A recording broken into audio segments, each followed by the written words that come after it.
Hey y'all, thanks for tuning into my channel. I am finally uploading my video and I hope that you can really use the information that I talk about. Today my topic is going to be about 10 reasons why relationships fail. So, if you're going through a relationship right now and you're asking yourself, should this really be occurring, or um, what should I do about this? Then I think that you should listen to my 10 reasons because they may help you out.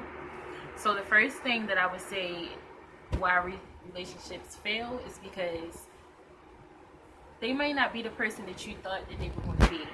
So they may not have the personality that you thought they were going to have, or they may not that profile picture that you saw that you wanted to talk to them because of, they may not look like that. You get what I'm saying? And if you're a person that is totally into looks and they take their wig off and they look like a total different person, then you need to exit yourself because you're not going to be happy. You're going to cheat. You're going to feel like you're just in it because you're trying to make them happy, and that's never a good experience. The second reason that I thought of is for loss of jobs. So if one person is carrying all the baggage, they're paying all the bills, they're paying for all the dates, they're paying for you to get things that they may not really be able to afford, but they're doing it because they would like you to be happy. It's not fair to the other person. It's really not. It causes stress. It really does. The third reason is cheating. Cheating can come in so many forms. Cheating can be you're communicating via social media. So know you, if you're in a relationship, you shouldn't be leaving big pickle emojis under a guy's picture, or you shouldn't be leaving these heart eye emojis or drooling under a girl's picture. Like, it's not acceptable. You could also be cheating because you're at work and you have a work girlfriend or a work boyfriend. I mean, it's not good, because if you feel like you have to do these things, then you should be by yourself. You shouldn't make someone feel like they are in a relationship with you if you're not going to be fully with them. And lastly, of course, cheating can be sex. Cheating can be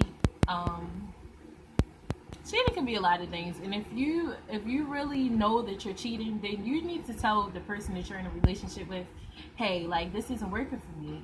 Sometimes it's best to break a person's heart by being honest instead of them finding out and being embarrassed. You get what I'm saying? Like, don't embarrass somebody, because that can be traumatizing for their whole life. Another reason is sex. Some people aren't satisfied with their sex life with their partner. They feel like that they're not doing things that they would like them to do. So they go out and they find it in somebody else. And that's never fair. Again, you should just be honest. And maybe they can change some things if you're honest. But if you're not honest and you just making them feel like they're doing everything right and they really aren't, like, imagine how that feels to the other person. You get what I'm saying? Like, if you do some things to spice it up, I mean, come on. The next thing is the fun and the spark. So when you are in a new relationship, y'all going to be vibing. Y'all going to be going places. Y'all going to be spending a lot of time together, whether it be in the house, just some Netflix and chill. Y'all going on dates. Y'all visiting family together. Just little cute stuff. If that's what y'all did in the beginning, then y'all need to do that throughout the whole relationship.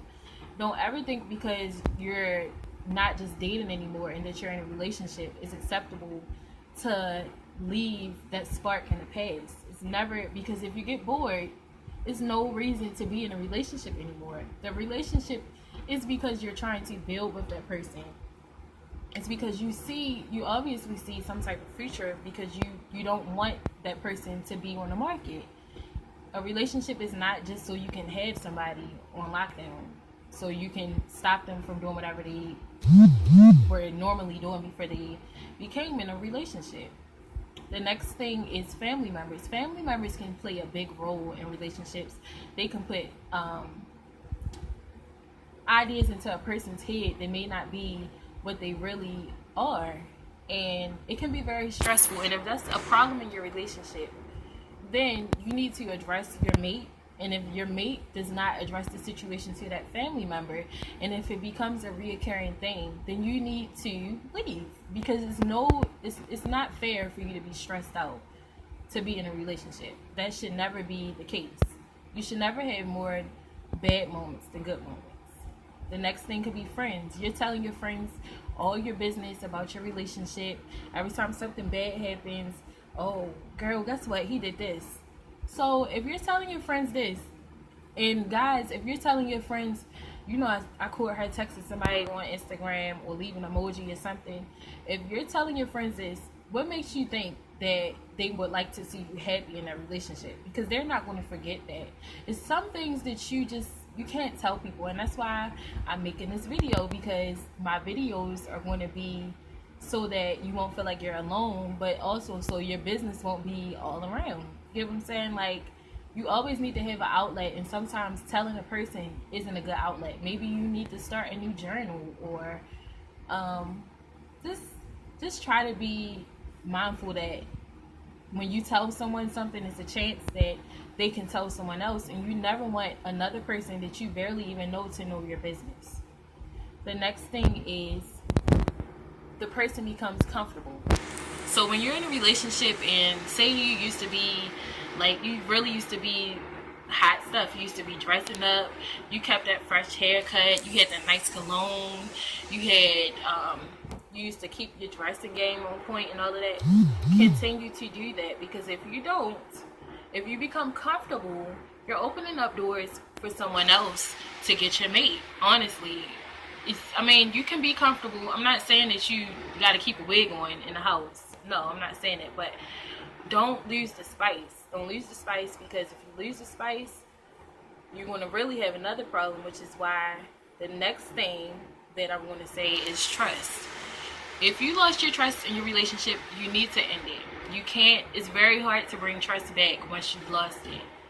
So if you were caught cheating, that is going to always be in your head. You're going to always think, well, he was cheating with that girl, and that girl, she didn't look anything like me, so am I not his type? And if that thing occurs, like, you never want your mate to be insecure. You never want to make a person feel like they're not what you really want, like they're basically like a substitution. No, if they're a substitution, I would advise you to just tell the truth. Like, don't lead anybody on, because you're dragging this person along, and they can really be with someone who really genuinely likes them or loves